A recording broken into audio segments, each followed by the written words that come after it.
네, 이항영의 월가이드 시간입니다. 미중 무역 협상의 이제 휴전 소식에 급등한 미국 증시에 대한 앞으로의 향방 분석해 보겠습니다. 이항영 위원님 나오셨습니다. 안녕하십니까? 네, 안녕하세요. 네, 자고 일어나니 관세 협상이라는 미증시 급등 선물을 받았습니다. 마감 상황 어떻게 보셨어요? 네, 한마디로 폭죽이 터진 오늘 하루라고 좀 이해를 하시면 좋을 것 같습니다. 미국과 중국의 협상의 타결 소식이 어저께 우리 시간 오후 늦게 이제부터 좀 더 자세한 수치가 나오지 않았습니까? 결론적으로 보면 90일 동안의 관세 뭐 이런 것 좀 다시 좀 미루자라는 얘기 하겠고요. 핵심적인 것은 양국이 각각에 부과됐던 145%와 125%.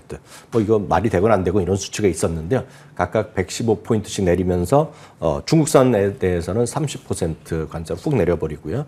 미국산 관세는 10%, 중국이 미국에 부과하는 걸 10%훅 내리면서 최악의 경우에서는 벗어났다라는 생각을 많이 하게 되는 거죠. 바로 이것이 미국의 모든 지수를 끌어올리고 종목별로 보더라도 크게 올리는, 오늘 전체적으로 거래된 총 거래량이 한 80~90%는 오른 하루가 되겠고, 오늘 굳이 떨어진 것은 그동안에 상대적으로 올랐던 필수 소비재라든가 유틸리티 이런 것들이 상당히 좋게 약했고, 네. 시청자분들 좋아하시는 것들은 오늘 대부분 다 오르지 않았을까라는 생각하고 있습니다. 네. 3대 지수 흐름부터 잠깐 살펴보겠는데요. 결론적으로는 3대 지수 모두 이거는 오늘 하루에 보는 아침 개장하자마자 2에서 3% 주목까지 급등. 한국말로 하면 그냥 갯반등 일어난 이후에 그냥 하루 종일 유지됐고 막판까지 기세가 살아있다라고 보셔야 되겠습니다. 각각의 지수를 한번 찾아보겠는데요. 3대 지수 중에 S&P 500 보면은요, 51선 돌파한 지 한 일주일 됐나요? 오늘 드디어 훅 올라가면서 200일선까지 돌파하는 아주 강력한 모습을 보여줬고요. 다우지수도 200일선을 돌파하는 모습입니다. 다우지수는 이제 바닥에서부터 10%에 딱 아치면서 아주 호소수점으로 하면 약간 모자라지만 하지만 10% 하면서 약세장에서 최하정에서 조정 구매에서는 탈피하는 모습을 보여주고 있겠고요. 특히 오늘 나스닥이 흥미로운데요. 나스닥 기준 보면 저점이 4월 8일이었습니다. 15,267.91포인트. 그리고 4월 9일 날이 아마 기억하시겠지만 아주 급등한 날입니다. 그래서 1,000포인트 올라가고 하루에 8, 9%, 9% 지수 올라간 날이 있지 않습니까? 그 날 전날이 4월 8일의 저점이 15,267.9 하나포인트였는데요. 그때부터 오늘까지 딱 20%가 이상이 올랐습니다. 20% 기준이 18,300포인트였는데 그것을 훅 넘어가면서 나스닥은 공식적으로 불마켓에 진입했다라고 보셔야 되겠습니다. 강세장에 진입했다라고 보셔야 되겠습니다. 한편 나스닥 100도 마찬가지예요. 당연히 불마켓에 진입했다라고 보셔야 되겠습니다. 한편 금융시장의 흐름까지 한번 살펴보겠습니다. 또 이제 경제가 좋아진다, 뭐 주식시장이 살아난다 그러니까 당연히 반대쪽에 있는 금리는 또 가파르게 올라가는 모습 보이면서 금리 인하가 또 빠르진 않을 것 같다, 그런 생각들 할 수 있는 거죠. 여튼 금리가 올라갔고요. 금리랑 기본적으로 달러는 좀 같은 방향으로 가는 게 기본적으로 교과서적으로 맞는데, 오늘 미국 달러가 좀 다시 후 올라갔고, 그러다 보니 달러 원도 오늘 또 급단등하는 모습이면서 며칠 전에 1,460원, 70원 가지 않았습니까? 오늘 현재 미국 현지 시각 기준으로 보면 1,418원까지 가고 있습니다. 그래서 오늘 다시 1,420원대까지 오늘 원 달러는 올랐다라고 보셔야 되겠고요. 네, 자 그러면 뉴욕 증시가 이제 거래량도 평소보다 좀 늘어났고 어제 폭죽을 터뜨린 날이라고 좀 마감 상황을 전해주셨는데, 필수 소비재와 이제 금이 조금 주춤했고 나머지는 다 올랐습니다. 그래서 오늘 인사이트 통해서 좀 더 자세하게 알아보도록 하겠습니다. 이항영의 인사이트입니다. 미중 관세 합의의 주가 급등. 자, 말씀하신 대로 미국과 중국은 스위스 제네바에서 진행한 고위급 회담을 통해 90일간 상호 부과한 고유 관세를 대폭 인하하기로 했습니다. 상호 관세를 발표한 해방의 날 그 낙폭을 모두 회복했다라고 말씀하셨잖아요. 자, 그럼 약세장 탈피, 불마켓 진입, 이렇게 앞으로 향방을 보면 되는 건가요? 일단 S&P 500은 공식적으로는 약세장이 들어간 적이 없습니다. 강세장이 계속 이어지는 상태에서 19.2%까지 떨어졌고요. 나스닥이 오늘 24%까지 떨어졌었거든요. 그러니까 그거면서 오늘 나스닥은 이제 공식적으로 불마켓에 진입이 선언됐다. 여기서 저점으로 보면 4월 8일 저점부터 강세장이 시작된 거로 보셔야 되겠고요. 그 선언을 오늘 한 거라고 보시면 되겠습니다. 이런 결과 발표된 이후에 월가 시각으로 우리 한번 살펴볼 필요가 있겠는데요. 에버코어에서는 약세장은 끝나긴 끝났지만 다가올 강세장은 어떤 급격한 상승보다는 뭔가는 좀 느리고 변동성이 큰 힘든 과정이 될 가능성이 크다라고 얘기를 하고 있습니다.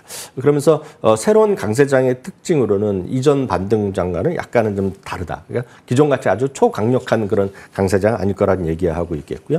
그것의 가장 큰 요인은 인플레이션이 아주 끈덕지게 계속해서 유지될 가능성을 얘기하고 있습니다.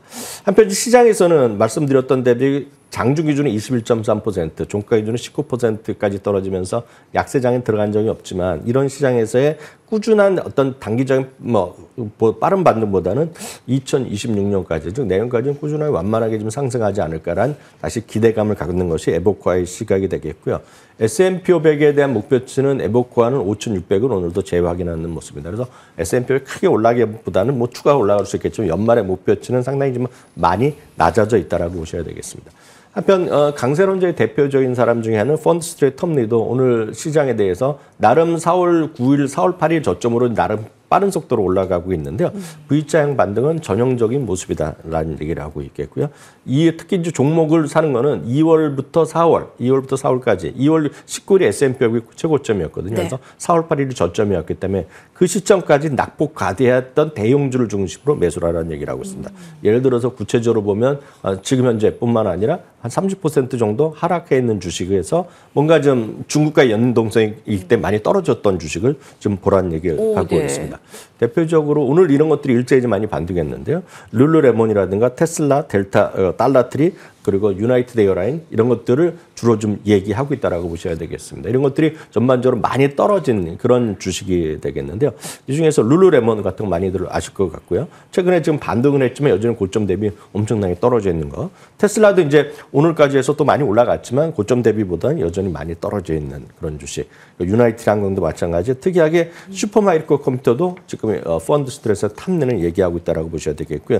한 명 더 말씀드리면 프린서플 에셋 매니지먼트의 글로벌 수석 투자 전략가는 좀 큰 얘기를 하고 있습니다. 무역 협상에 따라서 또 많은 분들을 우려하고 있는 것이 12개월 내에 지금 소위 경기 침체에 대한 우려가 많이 있습니다. 시청자분들 중에서도 조금만 떨어지면 뭐 큰일 났다 이런 얘기하고 있고 실제로 1분기에 마이너스 GDP가 냈는데요. 딱 이분은 이번에 타협 무역 협상이 타결됐기 때문에 경기 침체가 회피될 가능성, 경기 침체를 벗어날 가능성이 크다라는 다소의 안도의 목소리도 여전히 있다라고 참고하시면 좋겠습니다. 네. 안도의 목소리와 이제 긍정적인 목소리가 함께 있었습니다. 경기 침체에 대한 우려감이 그동안 관세에 함께 있었는데 그것이 조금 적어졌다라는 부분 체크가 됐고요. 30% 이상 하락했던 종목 중심의 매수, 탐리가 얘기한 그런 종목들 좀 나열해 주셨는데 감사드립니다. 이제 종목 이야기 좀 더 해볼까요? 자, 함께 보시죠. 오늘 헤드라인입니다. 밸런스입니다. 방위산업 주식 관심 필입니다. 자, 트럼프 대통령은 중동 3국에 순방 예정이고요. 걸프 지역에도 중시하는 그 이유가 있습니다. 방산장비 수출 계약 관련 약속을 또 가능한 한 빨리 받아낼 예정이기도 하고요. 이런 방위산업의 지출 계속 늘어나게 하고 있는 이 트럼프와 관련한 종목들 살펴본다면요. 네, 이제 그 방위산업 주식을 이제 시청자분들 보시면 대부분이 어떻게 접근하냐면 국내 주식도 마찬가지예요. 국내 주식이 대부분이 방위산업 움직일 때 보면 뭐 해외에서 뭐 전쟁이 났었다. 뭐 그리고 우리나라에서는 이제 그 방위산업 그런 무기에 관해 첨단 무기를 해외에 대량 수출한다. 그런 뉴스의 모멘텀에 따라서 많이 매매하는 경향이 있는데요. 그런 거랑 상관없이 방위산업에 대한 그리고 방위산업 우주항공의 그런 장기적인 성장과 같이 하는 묶음이 되겠는데요. 우주 평화, 전 세계 평화의 어떤 관점에서 이런 방위산업 주식에 대한 기본적인 관심이 꾸준히 필요하다는 것을 저희 방송에서 꾸준히 말씀드리고 있는데 오늘 그런 관점에서 다시 한번 확인해드리는 말씀드리겠는데요. 많은 분들 아시겠지만 여러분들 어느 나라 정치인과 어느 나라 선거 때도 다 마찬가지인데요. 자신의 국가의 자국의 국방력을 약화시키겠다고 어떤 공약을 하는 사람은 없습니다. 기본적으로 어느 국가든 간에 국방을 튼튼히 하겠다는 건데, 이제 문제는 사람이 전 세계적으로 이제 군인 숫자도 줄어들고 그렇기 때문에 그런 거를 대부분 첨단 무기나 첨단 과학을 이용하거든요. 그런 관점에서 누가 무슨 방위산업에 대한 주식이 비싸다 이런 것도 있겠으나 기본적으로 큰 틀에서 보면 이게 기본적으로 필수 소비자 가치 꾸준히 증가하는 그런 비즈니스라고 딱 이해를 좀 생각의 범위를 바꾸면 한국에서 방위산업 주식하는 거랑 상관없이 미국에서는 좀 꾸준히 볼 필요가 있다라고 보시면 좋겠는데요.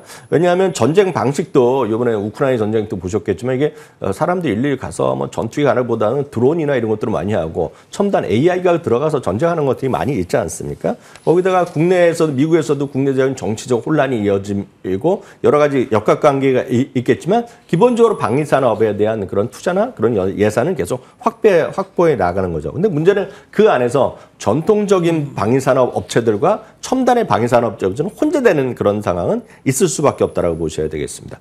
그리고 특히 이제 방위산업 업체들이 미국 기준으로 보면 절대적으로 밸류에이션이 낮다라는 겁니다. 그래서 네. 밸류에이션이 어느 정도 낮아져 있냐면 2011년에 그 당시에 이제 방위산업 국방 예산을 감축한다는 얘기 나왔을 때 네. 14년 만에 최저 수준까지 떨어져 있습니다. 지금 주가는 올라가 있지만 예. 그만큼 이게 탄탄하다는 거거든요. 그래서 방위산업에 좀 관심을 보였어야 된다 그런 얘기를 하고 있겠고요. 이것은 일론 머스크가 처음에 뭐라고 그랬지만 결국 그런 거랑 상관없이 트럼프의 목표도 매 분명합니다. 트럼프가 자기네 돈을 아낄지는 모르겠지만 해외에서 자꾸 외국 정부를 쫓아나요. 우리나라도 마찬가지겠지만 유럽에서도 자꾸 국방력을 예산을 더 늘리라는 것은 결국은 뭐겠습니까? 결국은 무기를 더 많이 사라는 거거든요, 지금요. 그런 관점에서 이쪽에 대해서 여러분들이 장기적인 어떤 수익성, 장기적인 믿음을 갖고 스타디를 해보시면 좋을 것 같고요. 미국은 향후 수년간도요, 국내 총생산의 약 3%를 국가 안보에 지출할 것으로 좀 얘기를 대고 있다라고 보셔야 되겠고요. 네. 트럼프 대통령도요, 2026 회계년대 처음 요청한 예산에서 1조 달러를 넘는 수준이었겠고요. 이게 바로 올해 대비, 2025년 대비 예산이 또 얼마나 늘어났냐면 13%나 늘어났습니다. 지금 의회에 제출한 거가. 그럼 보면 GDP가 2, 3% 늘어났는데 방위산업 예산이 13% 늘어났다는 거 엄청난 거거든요. 그래서 이게 여러분들 생각하는 그런 반도체 이런 것뿐만 아니라 엄청나게 고성장을 계속하고 있는 산업이라고 보셔야 되겠고요. 특히 방위산업에 관련된 대표 ETF랑요. S&P 500을 같은 흐름으로 한 15년, 16년의 그래프를 보시면 여기서 여러분들 화면에서 좀 파란색으로 나오는 거 있지 않습니까? 이게 이제 우주항공 방위산업 ETF가 되겠고요. 진한 거가 S&P 500인데요. 딱 보더라도 지금 그 S&P 500보다 더 강한 흐름을 보이고 있지 않습니까? 좀 장기적으로 스타디해 볼 필요가 있어 보였습니다. 다만 문제는 이게 종목 선택이 이렇게 만만하게 쉽지는 않다는 것입니다. 네. 물론 이제 밀떡이나 이런 진짜 이런 거 좋아하시면 잘 아시겠지만 그런 것들도 계약 관계 때문에 언제 훅 바뀔 수 있고 첨단 AI 무기 이런 것들이 많이 나오면서 비상장된 기업들도 꽤 많이 있습니다. 이 업종에.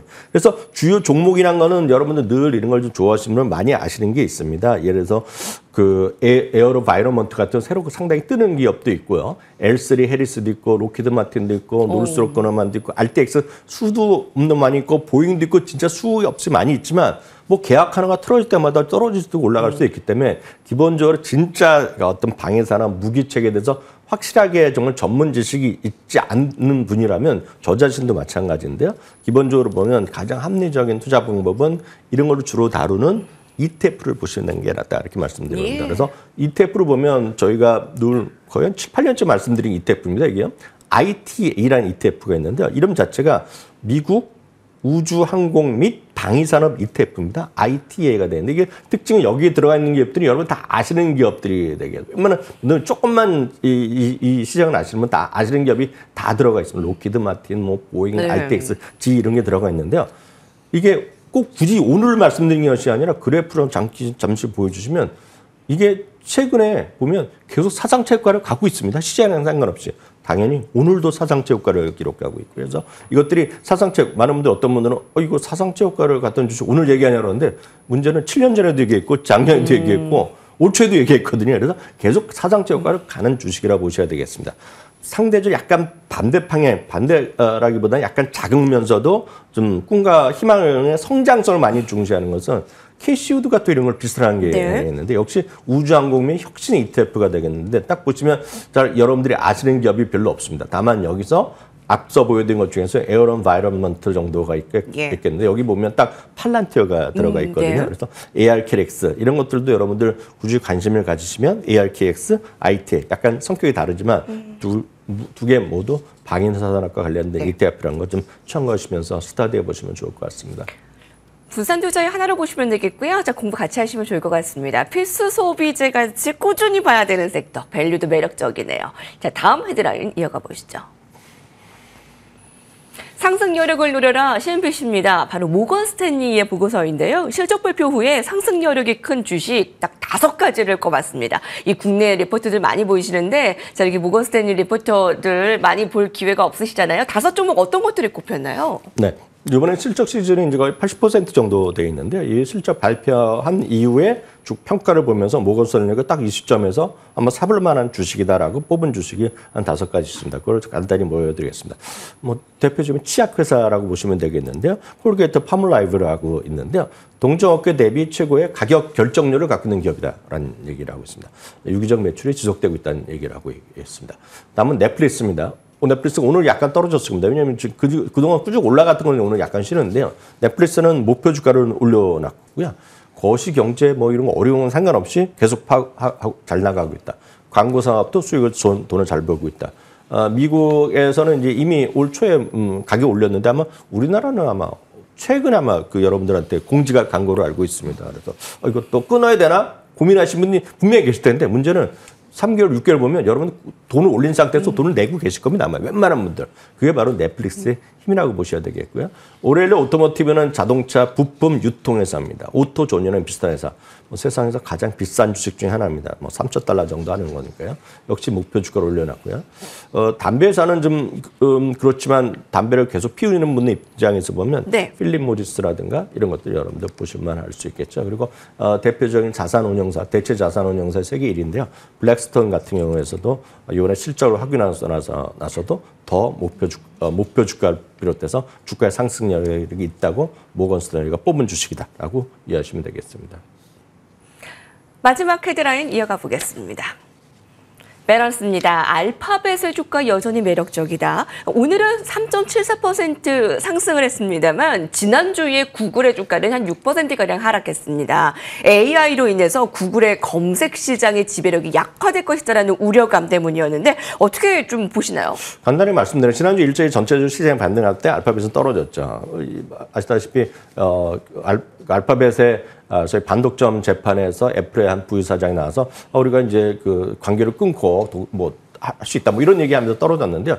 미국의 원래 일반적인 시각은 이게 나빠서 그런 것이 아니라 결국은 재판에서 결국은 그 알파벳을 구글을 좀 도와주는 멘트였다라는 시각이 시각이 많이 있다라고 보셔야 되겠고요. 물론 이제 AI의 검색이 커지고 있는 건 분명한데 아직까지는 세 발이 필요한 겁니다. 워낙 검색 시장이 워낙 크고 AI도 결국 다 같이 할 가능성이 크기 때문에 너무 뉴스에 휘둘릴 필요 없다는 것이 원래가 애널리스트의 일반적인 시각이 되겠고요. 다시 한번 확인드리지만 12개월 예상 실적 기준 PR은 15.8배 수준으로 지수보다도 적고요. 지금 맥7 중에서 PR이 가장 낮은 초저평가 주식 중에 하나임에 분명하다라는 점 확인하시면 되겠습니다. 구글 알파벳까지 알아봤습니다. 이항영 위원님과 함께했습니다. 고맙습니다.